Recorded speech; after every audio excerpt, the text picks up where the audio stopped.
नमस्कार दोस्तों, जय श्री राम, जय श्री हरि। आपका एक बार फिर से स्वागत है हमारे चैनल पर। तो आशा करती हूँ आप सब बहुत अच्छी सेहत में होंगे। तो हम आज पढ़ने जा रहे हैं हमारी रामचरितमानस सीरीज़ के पहले पाठ बालकांड का दिन 19वां। और बिना किसी देरी के हम अपना वीडियो शुरू करते हैं। तब ऋषि विश्वामित्र ने प्रभु के मन में विद्या का भंडार समझते हुए भी लीला को पूर्ण करने के लिए ऐसी विद्या दी जिससे भूख प्यास न लगे और शरीर में अतुलित बल और तेज का प्रकाश हो। सब अस्त्र शस्त्र समर्पण करके मुनि प्रभु श्री राम जी को अपने आश्रम में ले आए और उन्हें परम हितु जानकर भक्ति पूर्वक कंद, मूल और फल का भोजन कराया। सवेरे श्री रघुनाथ जी ने मुनि से कहा, आप जाकर निडर होकर यज्ञ कीजिए। यह सुनकर सब मुनि हवन करने लगे। आप श्री राम जी यज्ञ की रखवाली पर रहें। यह समाचार सुनकर मुनियों का शत्रु क्रोधी राक्षस मारीच अपने सहायकों को लेकर दौड़ा। श्री रामचंद्र जी ने बिना फल वाला बाण उसको मारा, जिससे वह 100 योजन के विस्तार वाले समुद्र पर जा गिरा। फिर सुबाहु को अग्नि बाण मारा। इधर छोटे भाई लक्ष्मण जी ने राक्षसों की सेना का संहार कर डाला। इस प्रकार श्री राम जी ने राक्षसों को मारकर ब्राह्मणों को निर्भय कर दिया। तब सारे देवता और मुनि स्तुति करने लगे। श्री रघुनाथ जी ने वहाँ कुछ दिन और रहकर ब्राह्मणों पर दया की। भक्ति के कारण ब्राह्मणों ने उन्हें पुराणों की बहुत सी कथाएं कही, यद्यपि प्रभु सब जानते थे। तदनंतर मुनि ने आदरपूर्वक समझाकर कहा, हे प्रभु, चलकर एक चरित्र देखिए। रघुकुल के स्वामी श्री रामचंद्र जी धनुष यज्ञ की बात सुनकर मुनि श्रेष्ठ विश्वामित्र जी के साथ प्रसन्न होकर चले। मार्ग में एक आश्रम दिखाई पड़ा। वहाँ पशु पक्षी कोई भी जीव जंतु नहीं था। पत्थर की एक शिला को देखकर प्रभु ने पूछा। तब मुनि ने विस्तार पूर्वक सब कथा कही। गौतम मुनि की स्त्री अहिल्या शापवश पत्थर की देह धारण की बड़े धीरज से आपके चरण कमलों की धूली चाहती है। हे रघुवीर, इस पर कृपा कीजिए। श्री रामचंद्र जी के पवित्र और शोक को नाश करने वाले चरणों का स्पर्श पाते ही सचमुच वह तपोमूर्ति अहिल्या प्रकट हो गई। भक्तों को सुख देने वाले श्री रघुनाथ जी को देखकर वह हाथ जोड़कर सामने खड़ी रह गई। अत्यंत प्रेम के कारण वह अधीर हो गई। उसका शरीर पुलकित हो उठा। मुख से वचन कहने में नहीं आते थे।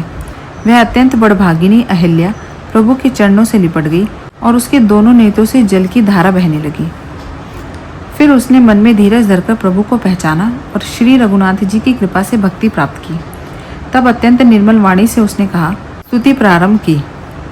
हे ज्ञान से जानने योग्य श्री रघुनाथ जी, आपकी जय हो। मैं अपवित्र स्त्री हूँ और हे प्रभु, आप जगत को पवित्र करने वाले, भक्तों को सुख देने वाले और रावण के शत्रु हैं। हे कमल नयन, हे संसार के भय से छुड़ाने वाले, मैं आपकी शरण आई हूँ, मेरी रक्षा कीजिए। मुनि ने जो मुझे शाप दिया सो बहुत ही अच्छा किया। मैं उसे अत्यंत अनुग्रह मानती हूँ कि जिसके कारण मैंने संसार से छुड़ाने वाले श्री हरि को नेत्र भरकर देखा। इसी को शंकर जी सबसे बड़ा लाभ समझते हैं। हे प्रभु, मैं बुद्धि की बड़ी भोली हूँ। मेरी एक विनती है। हे नाथ, मैं और कोई वर नहीं मांगती, केवल यही चाहती हूँ कि मेरा मन रूपी भौरा आपके चरण कमल की रज के प्रेम रूपी रस का सदा पान करता रहे। जिन चरणों से परम पवित्र देव नदी गंगा जी प्रकट हुई, जिन्हें शिव जी ने सिर पर धारण किया है और जिन चरण कमलों को ब्रह्मा जी पूजते हैं, कृपालु हरि ने उन्हें को मेरे सिर पर रखा। इस प्रकार बार बार भगवान के चरणों में गिरकर जो मन को बहुत ही अच्छा लगा, उस वर को पाकर गौतम की स्त्री अहिल्या आनंद में भरी हुई पति लोक को चली गई। प्रभु श्री रामचंद्र जी ऐसे दीन बंधु और बिना ही कारण दया करने वाले हैं। तुलसीदास जी कहते हैं, हे शठ, तू कपट जंजाल छोड़कर उन्हीं का भजन कर। मास पारायण 7वां विश्राम। श्री राम जी और लक्ष्मण जी मुनि के साथ चले। वे वहां गए जहां जगत को पवित्र करने वाली गंगा जी थी। महाराज गधी के पुत्र विश्वामित्र जी ने वह सब कथा कह सुनाई जिस प्रकार देव नदी गंगा जी पृथ्वी पर आई थी। तब प्रभु ने ऋषियों सहित स्नान किया। ब्राह्मणों ने भांति भांति के दान पाए। फिर मुनि वृंदन के साथ वे प्रसन्न होकर चले और शीघ्र ही जनकपुर के निकट पहुंच गए। श्री राम जी ने जब जनकपुरी की शोभा देखी तब वे छोटे भाई लक्ष्मण सहित अत्यंत हर्षित हुए। वहाँ अनेकों बावलियाँ, कुएं, नदी और तालाब हैं, जिनमें अमृत के समान जल है और मणियों की सीढ़ियाँ बनी हुई हैं। मकरंद रस से मतवाले होकर भौरे सुंदर गुंजार कर रहे हैं। रंग बिरंगे पक्षी मधुर शब्द कर रहे हैं। रंग रंग के कमल खिले हैं। सदा सुख देने वाला शीतल मंद सुगंध पवन बह रहा है। सुमन वाटिका बाग बन विपुल विहंग निवास, फूलत फलत सुपल्लवत सोहत पुर चहु पास। पुष्प वाटिका, बाग और वन जिनमें बहुत से पक्षियों का निवास है, फूलते फलते और सुंदर पत्तों से लदे हुए नगर के चारों ओर सुशोभित हैं। नगर की सुंदरता का वर्णन करने नहीं बनता। मन जहाँ जाता है वहीं डूबा जाता है। सुंदर बाजार है, मणियों से बने हुए विचित्र छज्जे हैं, मानो ब्रह्मा ने उन्हें अपने हाथों से बनाया है। कुबेर के समान श्रेष्ठ धनी व्यापारी सब प्रकार की अनेक वस्तुओं को लेकर बैठे हैं। सुंदर चौराहे और सुहावनी गलियां सदा सुगंध से सींची रहती हैं। सबके घर मंगलमय हैं और उन पर चित्र कढ़े हुए हैं, जिन्हें मानो कामदेवी रूपी चित्रकार ने अंकित किया हो। नगर के स्त्री पुरुष सुंदर, पवित्र, साधु स्वभाव वाले, धर्मात्मा, ज्ञानी और गुणवान हैं। जहाँ जनक जी का अत्यंत अनुपम निवास स्थान है, वहाँ के विलास को देखकर देवता भी थकित हो जाते हैं। मनुष्य की तो बात ही क्या, कोट को देखकर चित्त चकित हो जाता है। ऐसा मालूम होता है मानो उसने समस्त लोकों की शोभा को रोक रखा है। उज्जवल महलों में अनेक प्रकार के सुंदर रीति से बने हुए मणि जटित सोने के जरी के पर्दे लगे हैं। सीता जी के रहने के सुंदर महल की शोभा का वर्णन किया है, कैसे किया जा सकता है। राजा महल के सब दरवाजे सुंदर हैं, जिनमें व्रज के मजबूत अथवा हीरे के चमकते हुए किवाड़ लगे हैं।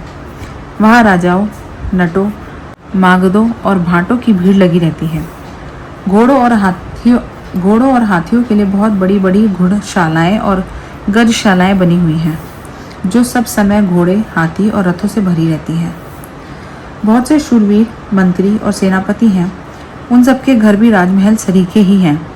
नगर के बाहर तालाब और नदी के निकट जहाँ तहाँ बहुत से राजलोग उतरे हुए डेरा डाले हुए हैं। आमों का एक अनुपम बाग देखकर, जहाँ सब प्रकार के सुभीत थे और जो सब तरह से सुहावना था, विश्वामित्र जी ने कहा, हे सुजान रघुवीर, मेरा मन कहता है कि यहीं रहा जाए। कृपा के धाम श्री रामचंद्र जी बहुत अच्छा स्वामी कहकर वही मुनियों के समूह के साथ ठहर गए। मिथिलापति जनक जी ने जब यह समाचार पाया कि महामुनि विश्वामित्र आए हैं, तब उन्होंने पवित्र हृदय के मंत्री, बहुत से योद्धा, श्रेष्ठ ब्राह्मण, गुरु और अपनी जाति के श्रेष्ठ लोगों को साथ लिया और इस प्रकार प्रसन्नता के साथ राजा मुनियों के स्वामी विश्वामित्र जी से मिलने चले। राजा ने मुनि के चरणों पर मस्तक रखकर प्रणाम किया। मुनियों के स्वामी विश्वामित्र जी ने प्रसन्न होकर आशीर्वाद दिया। फिर सारी ब्राह्मण मंडली को आदर सहित प्रणाम किया और अपना बड़ा भाग्य जानकर राजा आनंदित हुए। बार बार कुशल प्रश्न करके विश्वामित्र जी ने राजा को बैठाया। उसी समय दोनों भाई आ पहुंचे, जो फुलवाड़ी देखने गए थे। सुकुमार किशोर अवस्था वाले श्याम और गौर वर्ण के दोनों कुमार नेत्रों को सुख देने वाले और सारे विश्व के चित्त को चुराने वाले हैं। जब रघुनाथ जी आए तब सभी उनके रूप एवं तेज से प्रभावित होकर उठ खड़े हो गए। विश्वामित्र जी ने उनको अपने पास बैठा लिया। दोनों भाइयों को देखकर सभी सुखी हुए। सबके नेत्रों में जल भर आया और शरीर रोमांचित हो उठे। राम जी की मधुर मनोहर मूर्ति को देखकर विशेष रूप से विधेय हो गए। मन को प्रेम में मग्न जानकर राजा जनक ने विवेका का आश्रय लेकर धीरज धारण किया और मुनि के चरणों में सिर निवार कर गदगद गंभीर वाणी से कहा, हे नाथ, कहिए, ये दोनों सुंदर बालक मुनि कुल के आभूषण हैं या किसी राजवंश के पालक, अथवा जिसका वेदों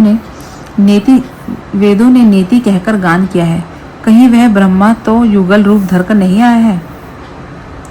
मेरा मन जो स्वभाव से ही वैराग्य रूप से बना हुआ है, इन्हें देखकर इस तरह मुग्ध हो रहा है जैसे चंद्रमा को देखकर चकोर। हे प्रभु, इसलिए मैं आपसे सत्य भाव से पूछता हूँ, हे नाथ बताइए, छिपाव न कीजिए। इनको देखते ही अत्यंत प्रेम के वश होकर मेरे मन ने जबरदस्ती ब्रह्मा सुख को त्याग दिया है। मुनि ने हंसकर कहा, हे राजन, आपने ठीक कहा, आपका वचन मिथ्या नहीं हो सकता। जगत में जहाँ तक प्राणी हैं, ये सभी को प्रिय हैं। मुनि की वाणी सुनकर श्री राम जी मन ही मन मुस्कुराते हैं, हंसकर मानो संकेत करते हैं कि रहस्य खोलिए नहीं। तब मुनि ने कहा, ये रघुकुल मणि महाराज दशरथ के पुत्र हैं। मेरे हित के लिए राजा ने इन्हें मेरे साथ भेजा है। रामू लखनऊ दोऊ बंधु बर, रूपशील बलधाम, मख राखेऊ सबू साखी, जगू जीते असुर संग्राम। ये राम और लक्ष्मण दोनों श्रेष्ठ भाई रूप, शील और बल के धाम हैं। सारा जगत इस बात का साक्षी है कि इन्होंने युद्ध में असुरों को जीतकर मेरी यज्ञ की रक्षा की है। राजा ने कहा, हे मुनि, आपके चरणों के दर्शन कर मैं अपना पुण्य प्रभाव कह नहीं सकता। ये सुंदर श्याम और गौर वर्ण के दोनों भाई आनंद को भी आनंद देने वाले हैं। तो चलिए दोस्तों, हम अपने आज के रामचरितमानस सीरीज के पहले पार्ट बालकांड को यहीं समाप्त करते हैं। आपसे मिलती हूँ अगले वीडियो में। तब तक आप अपना ख्याल रखिए। जय श्री राम, जय श्री हरि।